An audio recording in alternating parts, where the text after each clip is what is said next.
미국이 기준금리를 동결했습니다. 물가 안정을 최우선 과제로 내세웠는데요. 오늘 경제 속에서 짚어보겠습니다. 이인철 참 좋은 경제연구소장과 함께합니다. 어서 오세요, 소장님. 안녕하세요. 미국 연준이 이번엔 금리를 동결할 것이다. 대체적인 관측이었던 것 같습니다. 그렇습니다. 그러니까 이번 연준의 통화정책의 관점은 뭐였느냐. 금리 빼고 세수장이 된 케빈 워시 과연 매 발톱을 드러낼 것인가.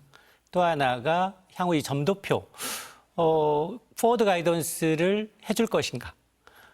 이런 데에 대해서 대전환이 일고 있습니다. 금리는 예상대로 동결을 했는데 상단이 3.75예요. 미국이 기준금리가 최고 5.5에 갔었어요. 5.5. 물가가 9% 넘게 올랐을 당시에. 그러면서 가파르게 내려서 3.75였는데 이게 아마 이제 석 달 전 미국은 이제 점도표가 분기별로 발표되게 돼 있습니다. 3월이면 2월 28일이 전쟁 났으니까 전쟁 초기였거든요. 그때 트럼프는 뭐라고 얘기했느냐? 우리 사주면 전쟁 끝난다. 그래서 별로 걱정을 안 했어요. 연준 위원들 공통적으로 올해 미국 경기 감안하게 되면 한 번 금리 내리고 내년에도 또 한 번 내려야 돼. 이런 전망이 우세했어요. 근데 이 전쟁이 장기화됐잖아요. 지금 넉 달째잖아요. 종전 합의했다라고 하는데 저게 과연 미국이 얻은 게 있나? 실익이 있나 싶을 정도예요. 근데 그 파장은 컸습니다. 이른바 고물가가 굉장히 미국에 미치는 파장이 커져서 지금 보면 연준의 목표는 딱 두 가지예요. 완전 고용과 물가 안정. 근데 실업률은 4.3%대니까 완전 고용이에요. 실업률은 너무 좋아. 물가는 그런데 이번에 상향 조정을 하고 있는데 3.6%니까 연준의 물가 관리 목표치 2%를 한참 멀었어요. 그러다 보니 지금 케빈 워시의 경우에는 어쨌든 굉장히 말은 짧게 하면서도 당장 금리를 올릴 수밖에 없다. 통화 정책의 중심이 경기보다는 물가로 이제 이전되고 있음을 보여주고 있습니다. 그러면 오늘 동결은 예상이 됐던 건데 방향성에 있어서는 금리 인상으로 옮겨졌다라고 봐야겠네요. 맞습니다. 예. 연준 위원들의 이제 금리 전망을 담은 점도표가 이제 굉장히 중요해요. 이게 앞서 제가 이제 분기마다 발표가 된다라고 말씀을 드렸는데 여기에 이제 이 투표권을 갖고 있는 12명 이외에도 지역의 연준 위원들 7명이 더해져서 19명이 점을 찍게 돼 있어요. 네. 앞으로 금리 전망 내년까지 어떻게 보십니까? 무기명이에요. 근데 점을 19명이 찍어야 되는데 18명밖에 안 찍었어요. 미루어 짐작할 수 있어요. 왜냐 케빈 워시 늘 얘기했거든요. 연준이 말이 너무 많다. 말 좀 줄여라 라고 늘 얘기했어요. 그러면서 지금 18명 가운데 절반인 9명이 연내 금리 인상 한 번 정도 올려야 합니다. 투표를 하고 있고요. 그 9명 중에 5명은 한 번으로 안 된다. 2번. 0.5%까지도 금리를 올려야 한다라고 얘기를 한 겁니다. 이러자 시장이 이제 긴축 발작이라고 하죠. 왜냐? 개장 초 이제 어쨌든 증시가 상승하고 있었음에도 불구하고 이 발표가 나오자 증시가 고꾸라졌고요. 국채금리, 연준이 금리 지금은 유지가 아니라 이제 3.75는 바닥이야. 긴축으로 전환하는 시점이다라는 이 전망 때문에 국채금리가 많이 뛰었어요. 국채금리가 많이 뛰다 보니까 특히 이제 중동전 고유가의 충격으로 인해서 앞으로도 보면 이제 고유가에 따른 부정적 영향이 사실 시차를 두고 반영이 되잖아요. 아직 채 물가에 반영되지 않았는데 지난달 미국의 소비자 물가가 4.2%까지 뛰어서 3년 만에 최고치를 기록하고 있는데 이외에도 지금 인공지능 붐 AI는 전기 먹는 하마거든요. 근데 여기 지금 투자가 확대되고 있죠. 또 관세 리스크 있죠. 이런 걸 감안하게 되면 미국의 물가가 점진적으로 낮아지긴 좀 구조적으로 어렵다. 그래서 아마 이제 연준의 최대 고민이 뭐냐? 경기 부양이 아니라 물가를 어떻게 하면 안정시킬 거냐에 이제 초점을 맞추고 있다라고 보고 있습니다. 케빈 워시 의장이 첫 회의를 주재한 거잖아요. 그래서 어떤 메시지를 내놓을까 궁금했는데 지금 소장님 말씀하신 것처럼 다른 연준 의원들은 전부 다 점도표에 점을 찍었는데 케빈 워시만 안 찍었잖아요. 게다가 성명도 너무 짧아요. 그리고 정책 방향을 알 수 있는 문구도 다 빠졌어요. 그럼 맞습니다. 앞으로 어떻게 연준 발표를 어떻게 예측을 해야 됩니까? 이제 이 왕의 남자한테 네. 트럼프가 뒤통수 맞았다. 그런 거예요? 맞습니다. 계속해서 이 트럼프 대통령은 경기 부양으로 해서 금리를 대폭 한 단계가 아니라 빅스텝으로 빨리 과감하게 낮춰야 한다. 이렇게 얘기를 했거든요. 그러면서 압박을 했어요. 그 18명 중에 누가 있냐면 제롬 파월 연준 의장에서 이사직으로 지금 한 표를 찍은 거예요. 그러니까 이 연준 내부에서조차도 지금 금리를 유지해야 된다 혹은 올려야 된다 내부적으로 의견이 좀 엇갈리고 있는데 문제는 지금 이번에 나타난 걸 보게 되면 물가 전망치는 너무 많이 높였어요. 물가 전망치는 기존의 2.7에서 3.6%까지 물가 전망을 높였고 경기 전망은 높였는데 경기 전망은 조금 낮췄는데 2.2% 올해 성장할 것으로 보여서 우리나라보다도 미국의 성장률이 더 높습니다. 그러니까 미국이 경기 감안하지 않고 과감하게 금리를 올릴 수밖에 없는데 근데 문제는 뭐냐? 앞으로 지금 케빈 워시가 얘기했던 게 10년 넘게 이제 그는 주장했던 게 연준의 입이 좀 무거워야 한다라는 거예요. 그래서 이제 앞으로는 이른바 이제 그동안 시장이 좀 의존해왔던 선제적인 안내, 이른바 포워드 가이던스를 하지 않겠다. 그러면서 자기가 한 표를 안 찍은 겁니다. 이 얘기는 뭐냐? 금리 전망을 미리 공개하게 되면 오히려 연준이 그 숫자에 좀 매여서 오히려 이제 유연하게 대응하지 못한다라는 논리인데요. 그래도 투자자들은 안타깝죠. 금리 전망을 알아야지 투자를 하잖아요. 그러다 보니 지금 앞으로 아마 이번은 단순히 개인의 의견 불참으로 끝났지만 앞으로 연준 의장이다 보니 점도표 개선하겠다는 겁니다. 이거 아예 수정하거나 자체를 축소하거나 개편할 가능성이 있다라는 얘기인데요.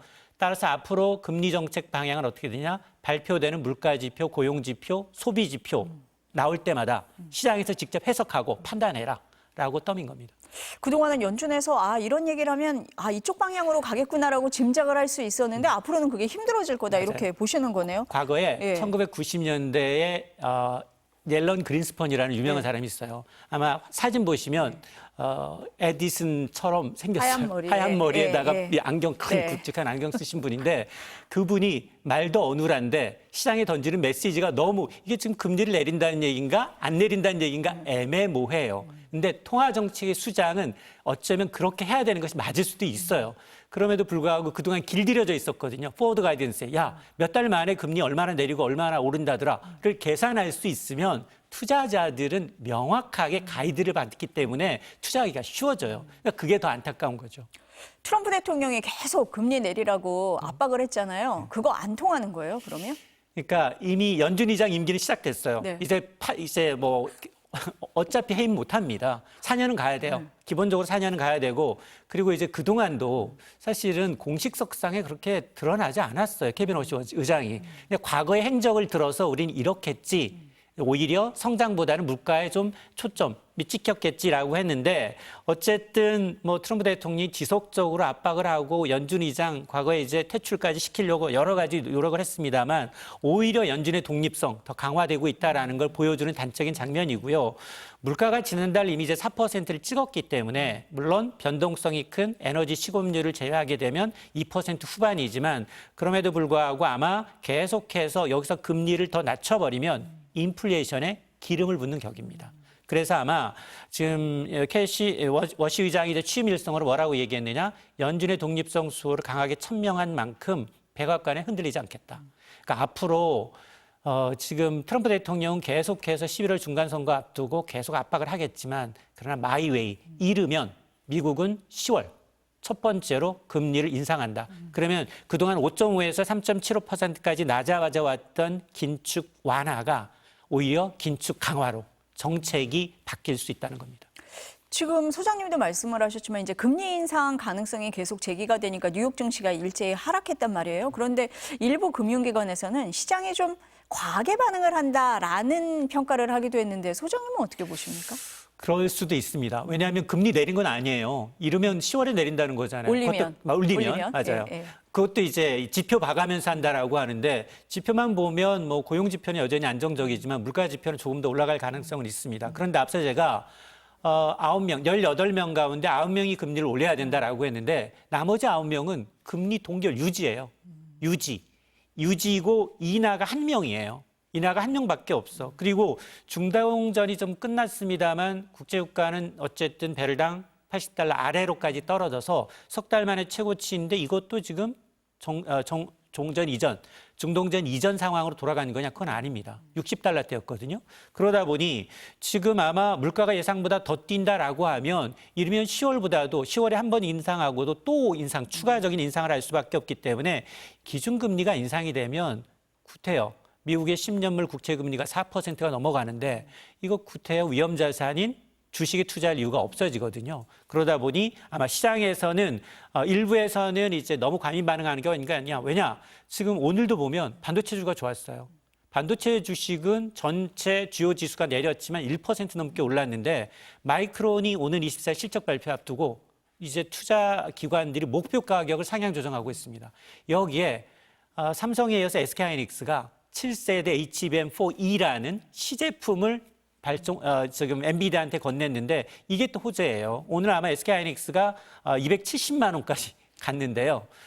이런 것들 때문에 기술주, 반도체주냐, 반도체주의 슈퍼사이클이냐, 긴축 발작이냐를 두고서 시장이 판단하고 있는데 오늘 시장 판단은 어쨌든 움찔돼서 미국 증시는 움찔을 했지만 아시아 증시는 서로 해석이 달라요. 아시아 증시는 한국 증시, 일본 증시, 대만 증시만 오르고 있고 중국 증시, 홍콩 증시, 인도네시아 증시, 인도 다 내리고 있습니다. 그러니까 해석이 엇갈릴 수밖에 없어요. 어느 쪽에 무게를 두느냐에 따라서 시장이 지금 움직이고 있다. 맞습니다. 이렇게 보시는 거네요.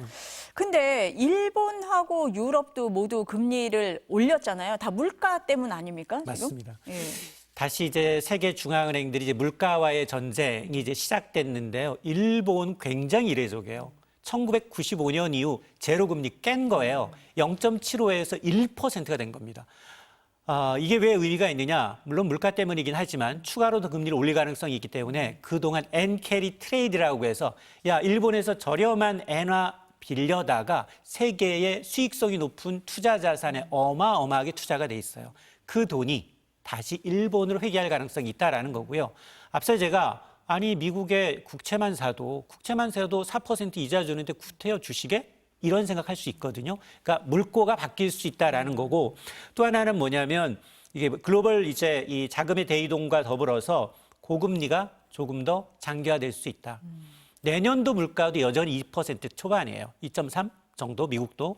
이렇게 되면 올해부터 시작을 해서 내년, 내후년까지 계속해서 이제 물가가 높아지게 되면 대외 의존도가 높은 한국 경제는 환율이라는 또 하나의 이제 변수가 있기 때문에 만만치 않은 과제를 좀 떠안게 되기 때문에 아마 고금리가 장기화된다 그러면 그동안 이제 자산시장의 버블이 하나 둘씩 빠집니다. 지금은 뭐 계속해서 뭐 스페이스X라든가 AI 데이터 센터라든가 이런 것이 이제 블랙홀처럼 자금을 빨아들였다면 이제 어느 정도 수익이 났기 때문에 지금 오늘도 거래량은 빠지고 있어요. 국내 증시가 사상 최고를 기록했는데 불구하고 거래량이 줄고 있고 상승 종목보다 하락 종목 수가 더 많은 건 올라도 불안한 거예요. 언젠가 떨어질 텐데 지금 차익 실현해야 되는 게 아닌가라는 거거든요. 근데 문제는 오늘 9천 넘었는데 매수 사이드카가 이틀만 발동하면 만선이에요. 이게 만선은 의미가 또 달라요. 네 자릿수였잖아요. 지난해 초 2층이었어요. 2,400. 올해 초 4층. 근데 30년 동안 우리는 1층부터 3층만 왔다 갔다 했어요. 근데 올 초 4층이었는데 지금 9층 넘어버렸단 말이에요. 거기다가 매수 사이드카 이틀 발동하면 10층까지 간다는 건데 고속 엘리베이터라고 해서 한꺼번에 이렇게 가는 건 없어요. 롤러코스터처럼 왔다 갔다 합니다. 아니, 소장님이 말씀을 하실 때 미국 같은 경우에 이제 금리 인상 가능성 때문에 뉴욕 증시가 하락했다라고 했는데 그럼 우리 증시도 비슷하게 움직일 줄 알았는데 지금 보니까 말씀하신 대로 9천을 넘고 만을 지금 바라보고 있단 말이에요. 근데 상승 종목이 더 작다라고 말씀을 하셨지만 어떤 요인에 의해서 지금 오늘 장이 움직이고 있는 겁니까? 계속해서 예. 기관 투자자들은 한국 증시 더 간다. AI 슈퍼사이클의 최대 수혜국은 한국이다. 라는 거예요. 그래서 이제 코스피는 만선 넘어서 12,000, 어제는 대신증권이 11,500까지 부르짖고 있고, 삼성전자 60만 원 목표 주가, SK하이닉스 500만 원 나왔어요. 그래서 이걸 보게 되면 물론 반도체 호황에 따른 어떤 이제 긍정적 이벤트는 있지만 우리 양극화라고 늘 얘기해 왔잖아요. 올라도 오른 종목만 올랐고 오늘도 보게 되면 지금 SK하이닉스, 삼성전자 둘 종목만 4에서 7%예요.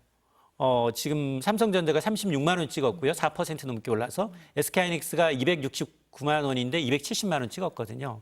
이 두 개 종목만 4에서 7% 오르면 전체 증시 상승분의 절반은 얘네가 가져간 거예요.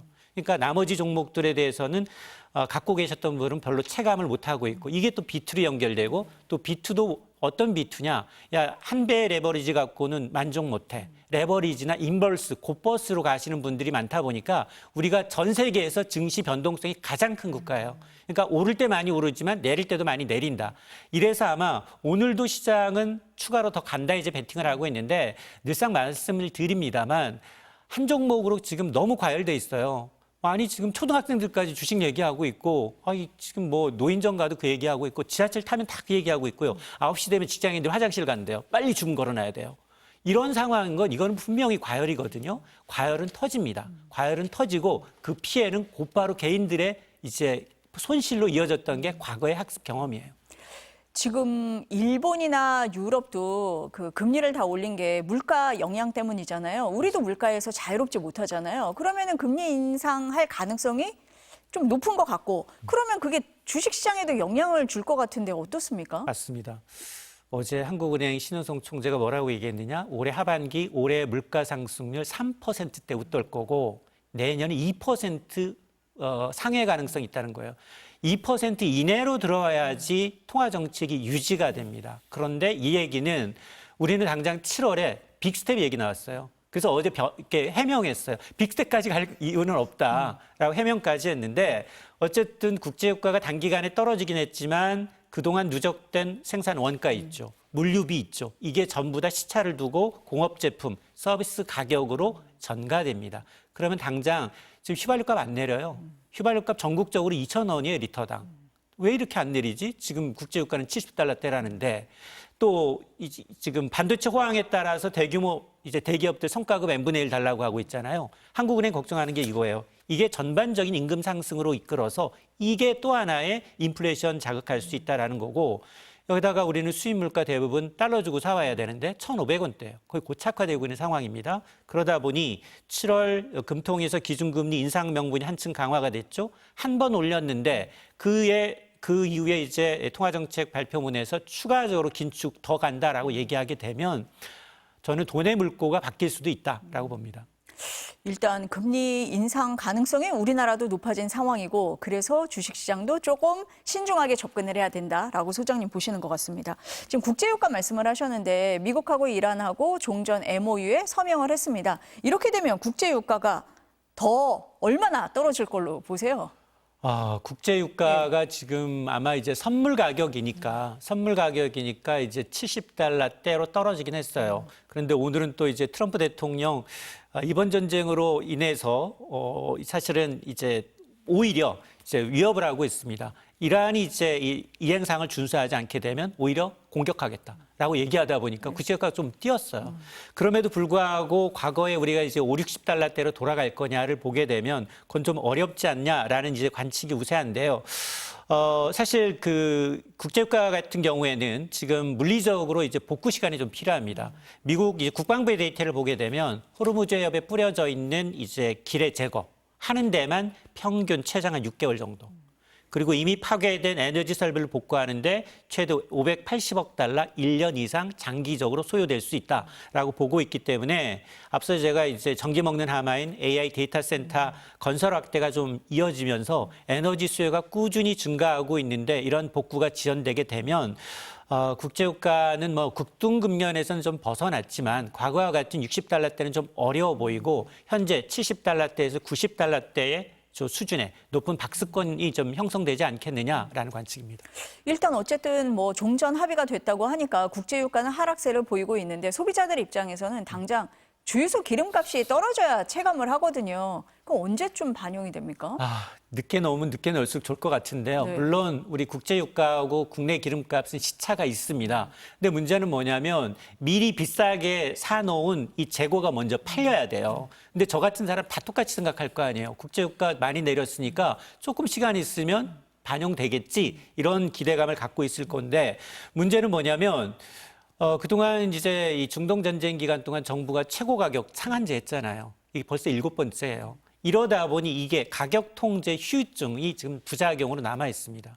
이 제도는 국제유가가 급등할 때는 소비자 가격이 좀 낮아지는 효과가 있지만 그런데 반대로 국제유가가 내려갈 때는 뭐냐? 오히려 가격이나 속도가 점점 둔화되고 있는 이런 현상이 나타나고 있고 환율도 문제예요. 1,500원대 고착화되다 보니까 원유는 전부 달러 주고 사와야 되는데 이것도 이제 수입 원가 부담을 크게 하고 있는데 그래서 국제유가가 빠르게 떨어졌다고 해서 국내 기름값이 하향 안정되느냐? 아마 한 2개월 정도, 3개월 정도 좀 지나봐야 국제유가 인하의 체감 효과를 우리가 기름값에서 확인할 수 있을 것으로 보입니다.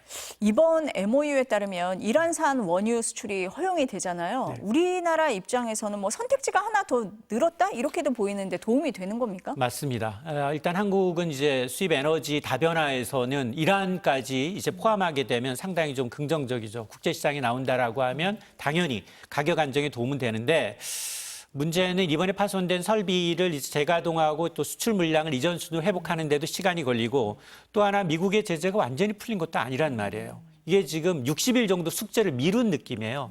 핵도 그렇고 호르무즈도 그렇고 통행료도 그렇고 이런 걸 감안하게 되면 수출 재개되나? 예, 망점이 찍힐 수밖에 없는 상황이어서 도움은 되지만 이게 크게 우리 이제 전반적인 70% 에너지 의존을 하고 있는 호르무즈 해협 개방에 따른 이란의 수입이 이란의 수출 재개가 크게 도움이 되느냐라고 보면 그다지 크지는 않다라는 겁니다. 지금 소장님이 숙제를 60일 미뤘다고 말씀을 하셨잖아요. 호르무즈 통행료도 60일간만 면제를 한다고 했어요. 그럼 그 이후에는 더 논란이 되는 겁니까? 맞습니다. 저는 이게 트럼프 대통령이 궁지에 몰려서 억지로 쌓이는 것 같다는 느낌이 들어요. 이득 본 게 하나도 없어요. 전쟁 이전과 비교해서. 뭐 핵 문제도 그렇죠. 호르무즈도 그렇죠. 오히려 이제 혹대에다 혹을 붙였다. 왜냐? 미국의 국내 기름값, 휘발유값만 올려놨어요. 사람들의 분노심만 더 극에 달하고 있는 상황이어서 사실 통행료 문제는 굉장히 민감한 문제예요. 전 세계가 똑같이. 근데 지금 착각하고 있는 것 같아요. 물론 이거 국제법상 위헌 소지 있고요. 위배될 소지가 있는데 사실상 이란 입장에서는 이제 통행료 내지는 안전관리비라는 이제 명목으로 내세울 가능성이 높은데 만약 하나 통행료가 현실화되게 되면 이건 상당히 문제가 많습니다. 선박 운임 올라가요.